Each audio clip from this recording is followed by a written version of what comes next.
And with that, let's move to the next speaker, John Eastwood from Anglo American.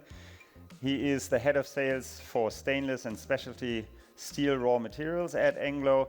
He will be introducing us or talking about digitalization of the product journey from mine to market. John, I don't even know how to introduce you. We know each other since so many years. I could tell some anecdotes actually of splattered pomegranate juice on the walls in our office. But on a more serious note, you have been with Anglo for, I think, 17 years now. 19 years. 19 years even. Years, yeah.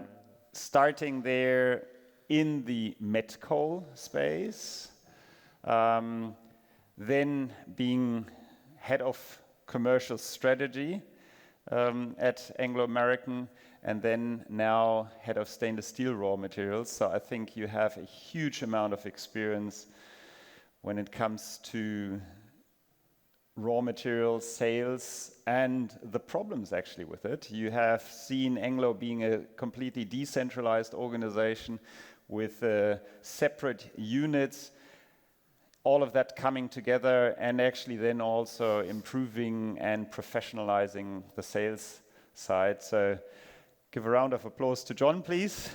Thank you. Thank you, sir.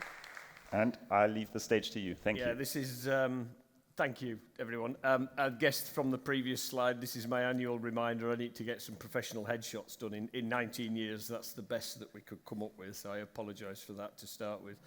I think normally everyone starts with a slide that says, who are we? I think in Anglo American, the slide could have been written 3 or 4 weeks ago and would probably be out of date today. So I think historically, we would have described ourselves as a diversified global mining company. As the weeks go by, we're slightly less global and slightly less diversified. The bit that I'm going to describe and just talk you through here, as Frank mentioned, relates to the sales and marketing and how we manage the inquiry-to-order process in the stainless steel and specialty metals supply business. In our world, that has in the past been nickel, molybdenum, chrome, and that's sort of what we'll talk through here. How we think of technology and historically how Anglo American has thought about technology has often been around how we develop and deploy technology around our assets. So we've always had, we had a program at one time running which was called Future Smart Mining, about how we use technology and digitalize a lot of the work that we do in and around the mines and the operations that we have globally. And for the sales and marketing function, how we digitalize our business, how we professionalize our business has only been a fairly recent piece of work that we've engaged in, and this project is one example of a few different digital projects that we have running and are working on at the moment.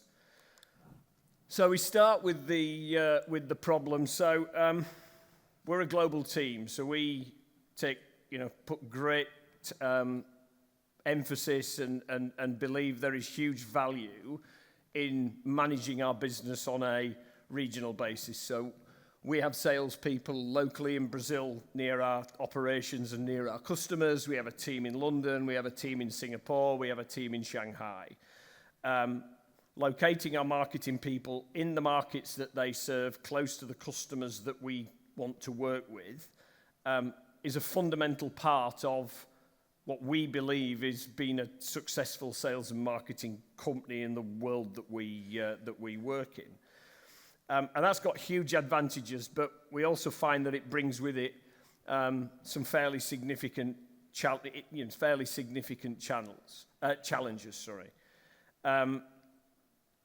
We found ourselves at a time when not only was the team situated across multiple time zones, multiple regions, multiple products, very different requirements in each of the market. We also look to change some elements and some parts of the business, specifically around the refined nickel and molybdenum books that we manage, where we saw an opportunity to run the business less on a wholesale basis, but more on a retail basis. And actually, as an aside, I think one of the lessons and one of the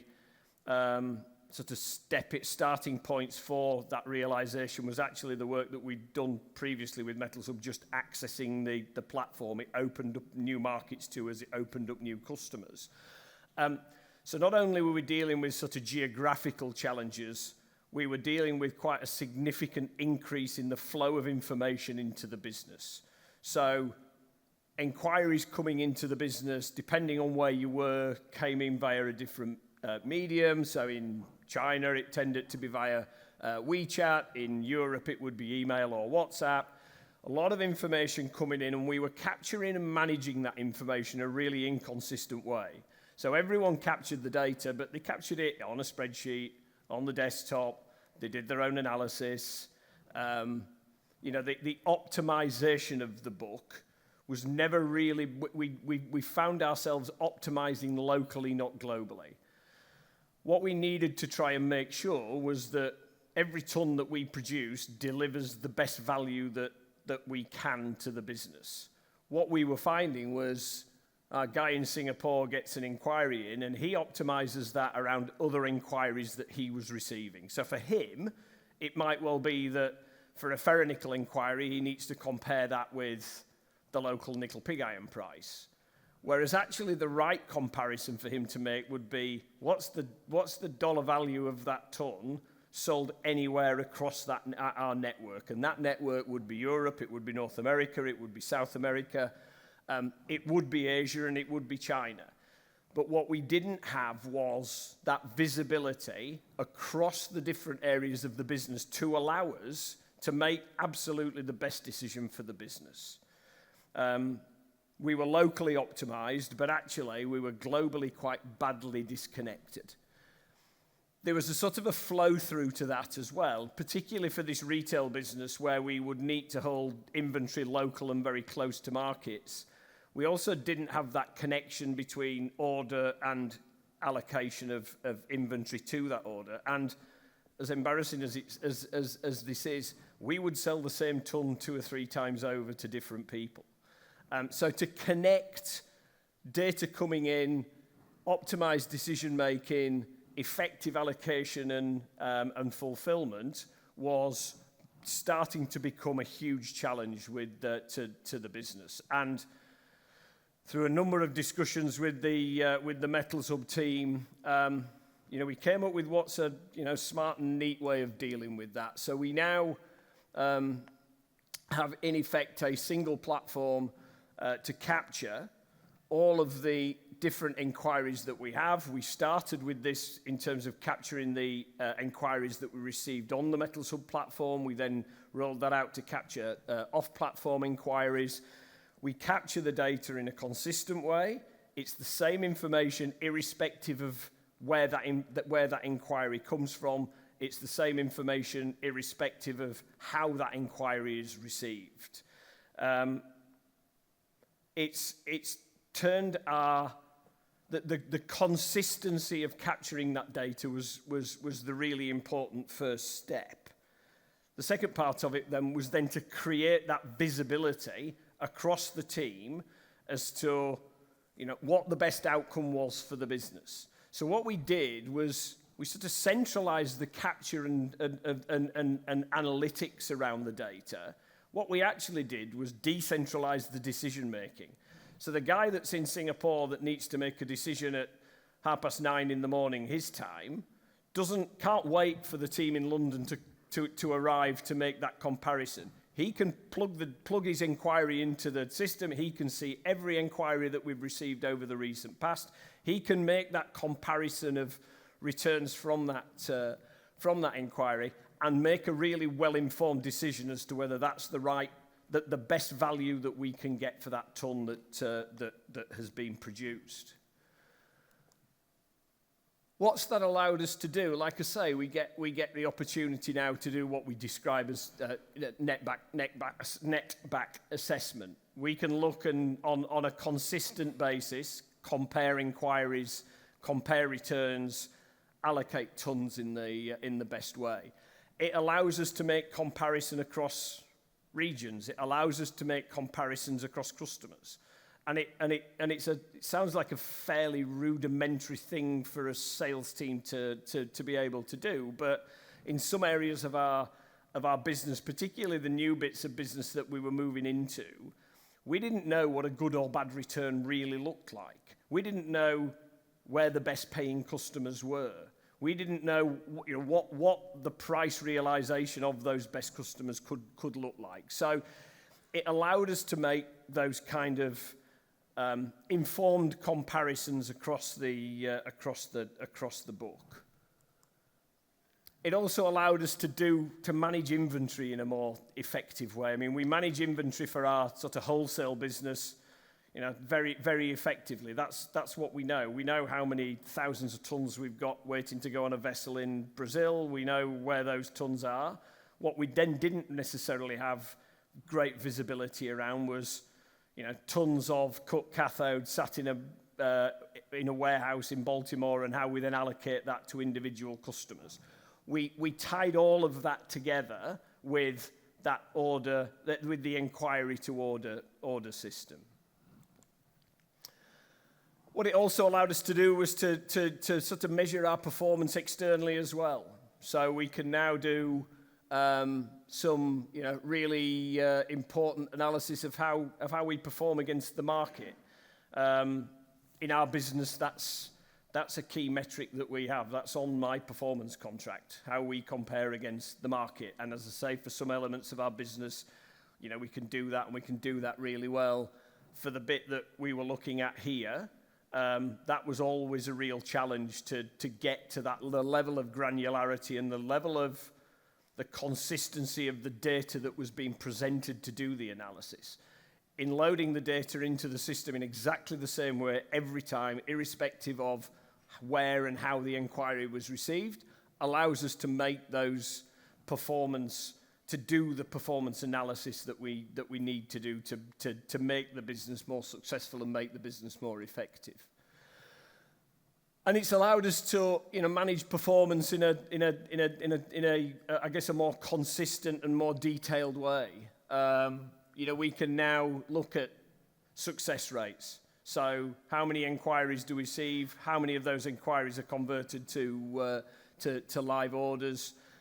We can do the comparison at a customer level. It allows us to have informed conversations with customers. I mean, we sort of know who these people already are, but you quote them once a month for something, for a supply of a product, and we never seem to get the order. We can actually now have a data-informed conversation with them around what is it that we're not getting right, what is it that we're missing, rather than just saying, the price checking again and let's move on to the next one. It's allowing us to make far better decisions around which customers to engage with. It also allows us to understand our customers just that little bit better because we have data to support the conversations that we're having with them. It allows us to compare across regions, and that's another really important part. I mean, as I say, we manage our business across 4 hubs actually, and of course the guy in Singapore wants to, he wants the bulk of the business coming his way. He wants to be kept busy, supplying his customers with product. And that's great, and that's what we want him to do, but we want him to do that provided that's the best value that we get from the ton that we produce. And it's allowing us to make more and more of those smart decisions around how we sort of allocate volume to regions, to customers, to ensure that we're getting the best value. And I guess the two final points to make. I've talked a lot about data-driven decision making, and it's there's a bit of a buzzword element to it from a couple of the conversations and presentations yesterday. we ran at parts of our business almost entirely on gut feel, and we could convince ourselves that that was absolutely delivering the best outcomes. And in a lot of instances it does, but what's clear from the work that we've done here, that isn't the case in every single instance. So building our decision-making processes more and more around data has been hugely valuable. The other point, I think the final point, is the visibility that we've created around the business. That the team in Asia can see exactly the kind of deals that the team in Brazil are doing, for example. So that we've developed a far better understanding across the global sales team around how we deliver the best value for the business that we run today. And what's been quite interesting, and without our ferronickel business, people may or may not be aware, but our ferronickel business, our Brazilian nickel business, is being sold to MMG, who are a Hong Kong, Australian, Chinese mining company. One of the things that they recognized in the due diligence work was the value that has come from marketing as a group. And we can point to elements and work such as this that validates the comments that they've made. So, we believe that this has been valuable to the business. This has been an investment that we've made. The return on that investment, we believe, has been more than worthwhile. It's nice to get that sort of validation in part from an external third party as well. That was everything I wanted to cover. Thank you, and maybe just before Frank gets up here and asks me difficult questions, just thank you to the Metalshub team for putting this event on. I missed this a couple of years ago, so wasn't entirely sure what to expect, but this has been superbly managed, organised, wonderful venue. So yeah, thank you to you all for clearly the time and effort that's gone into setting this up. It's been a great couple of days, so thank you.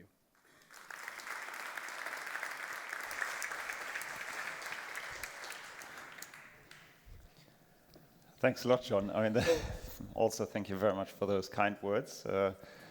Appreciate that. What strikes me listening to your presentation is actually one of the key drivers of setting this up is actually achieving a higher performance. Mm-hmm. I mean, we listened to Philip earlier. He was also talking about high performance. In your case, it's the same. So most of the times when people talk about digitalization, they think about efficiency gains. I always think the major benefit of digitalization is not necessarily related to efficiency. It's actually about visibility, transparency, high performance. But coming to the efficiency side, you've got a small team. I think such a system implementation, even if it brings value on the side of performance management, visibility, etc., may not decrease efficiency. How would you see that in terms of also change management? What was the biggest challenge actually implementing something like that? I mean, the biggest challenge I guess with this, as it would be with any sort of I guess systems change, is it's about adherence. It's about, this still requires someone to sit in front of the computer and plug everything into a system. In the past, they'd plug it into an Excel spreadsheet. Now they plug it into the platform. So those challenges are the same. It still takes, you've got to performance manage these kind of things, and we've been good and we've been indifferent at that over time. I think it's, again, it's probably there's probably nothing unusual about this. I think if people see the value in it, then they're more willing to invest the time and effort that's needed to make the systems work. So I don't think that the change elements here are any different to a whole host of similar sort of systems implementations that you go through. It's you know, and as I say, we have, you know, we still drop the ball on some of this stuff at times, and it's an ongoing effort to make sure that we're being really consistent in terms of what we capture, how we capture, timeliness, all of those kind of things. But the change piece is no different to, you know, I don't know, implementing a SAP or something like that, albeit on a slightly smaller scale. Okay. Just looking around, there are questions from the audience as well. So now you need to take the long way. So in that meantime, maybe a question in terms of performance management. What inputs do you use for the market price benchmark, if you are allowed to talk about that? I mean, it's nothing, again, there's nothing, I don't think, proprietary about it. I mean, what do we take? I mean, for our nickel business, we compare our performance against the index, and the index is a combination of the LME price and a premium discount for the product that we're selling. So there's nothing. The inputs are relatively straightforward in that respect. And we can, you know, we were doing that historically. We'd do that on individual deals. We might do that, you know, on average across a month. How have we performed? Actually, what we can do here is it's inquiry by inquiry, trade by trade, and that level of, I guess, detail and granularity is something that we haven't had in the past. But from an input point of view, it's not that complicated. It's a bit harder when we then talk about things like, you know, the things where pricing isn't quite as transparent around things like molybdenum. But again, you know, the pricing data that you gather, that you publish, we can compare ourselves to that as well. So it's a combination of different things, but none of it's particularly sophisticated or proprietary. Okay. Yes, hello, Christian here from the LME. Thank you, John, that was really insightful. So you mentioned how you moved from that decentralized approach to that global approach, and when you show us the slides and the information you have at your hand now, it's obvious how that puts you in a better place from a macro perspective.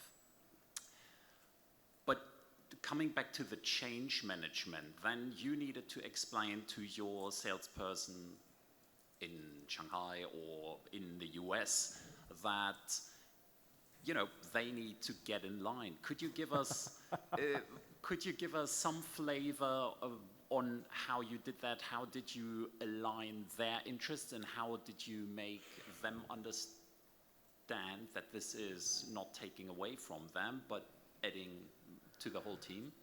Yes, it's interesting. I think the other thing that sort of happened alongside this change, which was quite helpful, is we went through quite a significant change around how we measure and reward performance. So historically, we measured and rewarded performance individually. We actually changed, it's probably 3 years ago now, to actually measuring and rewarding performance at a team basis. So actually, it then becomes in everyone's best interest that you get the best dollar value for every ton that you produce. And the guy it's an easy thing to say that the guy in Shanghai should be indifferent as to where that ton goes, provided it's getting the best value. As I say, it's an easy thing to say. The reality can be different because he's got relationships, he's got customers, he's got people who are banging on his door, asking him why we're not selling product to them. But I think the sort of the alignment around, you know, the common goal, which we all understood and agreed to, was that, you know, we maximise the value of the entire book, and we may make decisions in that. You may make decisions that are, you know, from a price realization point of view, suboptimal. We might actually choose to sell, you know, a ton to a customer in China because actually the relationship at that moment you know, for a longer term relationship is more important than the price that you realize for that single ton. But just aligning around the common goal and the common purpose, it's you know, that once we got that, this tended to just slot into place around that sort of performance management process that we developed.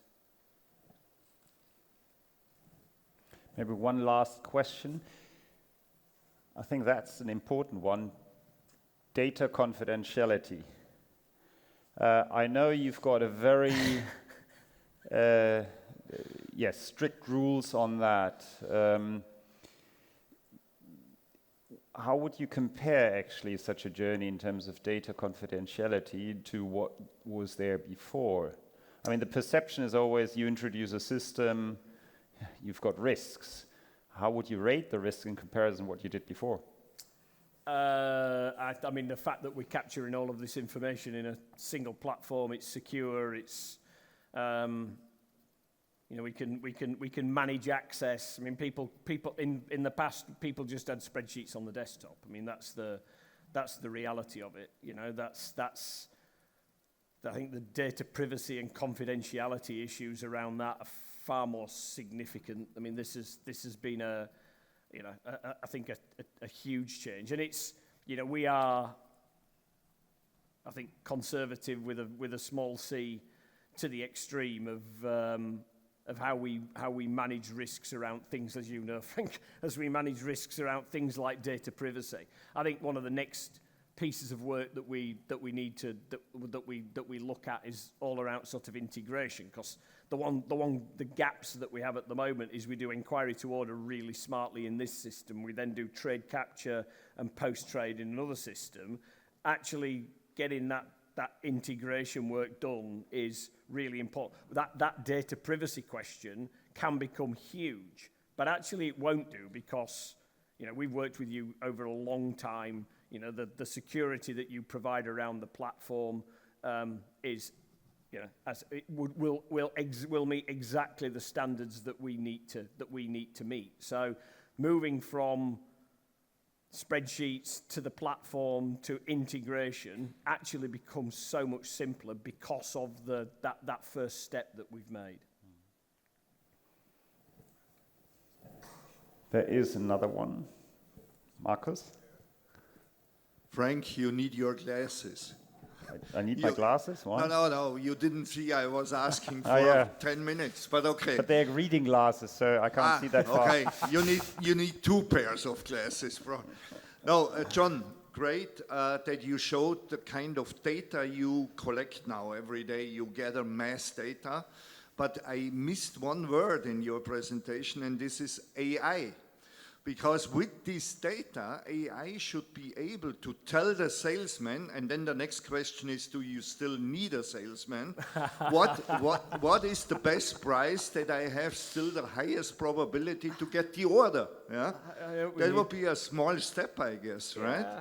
I hope we need salespeople. I need a job, Marcus. That's the real.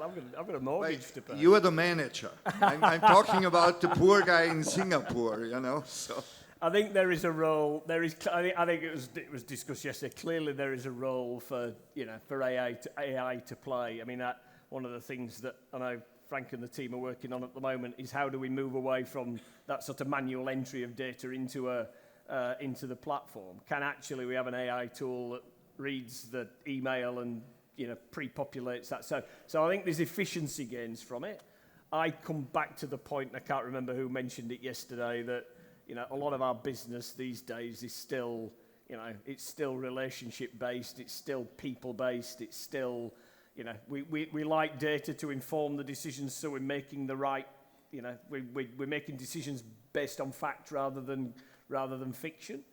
I would hope that we never see a situation where we've got Anglo's AI bot negotiating with, I don't know, Trafigura's AI bot, for want of a better description. So yeah, I think there is a role for it to play, but in my view, it's more around efficiency than necessarily outcome. Okay, I think the AI could give the salesman a clear basis. Correct. How for to maximize, because it's all about inquiry to order. Yeah. And you had that as the biggest measurement in your system there, you know. And to maximize this, the AI can calculate that and take the gut feeling out. Yeah, agree. Yeah. Thank you very much.